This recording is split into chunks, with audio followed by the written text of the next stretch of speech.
تو یہ طے ہے کہ وفاقی حکومت نے پیپلز پارٹی کے ساتھ مل کے مولانا فضل الرحمان صاحب نے جو انکار کیا ہے، اس کے بعد ان کے پاس دو ہی راستے ہیں کہ یا تحریک انصاف سے مخصوص نشستیں چھین کے آپس میں والی غنیمت بانٹ کے 2/3 اکثریت کا فیصلہ کر لیا جائے کہ ہمیں 2/3 اکثریت مل جائے، یا 63A پر وار کیا جائے۔ اپنا چیف جسٹس بیٹھا ہے، ہم نے پریکٹس اینڈ پروسیجر ایکٹ میں جو 3 رکنی کمیٹی تھی اس میں اپنا جج ڈال دیا ہے۔ اب یہ ہمارے لیے آسانی ہو گئی ہے، اور ہم جو ہے 63A کی ریویو جو ہے، نظر ثانی جو ہے،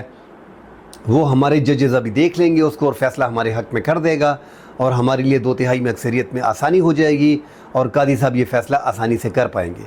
حالانکہ فیصلہ قاضی صاحب نے خود ہی کیا تھا کہ جو 63A کی ریویو ہے یہ جسٹس منصور علی شاہ کی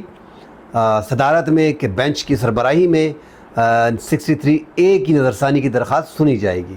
اب قاضی فائز عیسیٰ نے ٹسل لے لیا ہے اور حکومت کی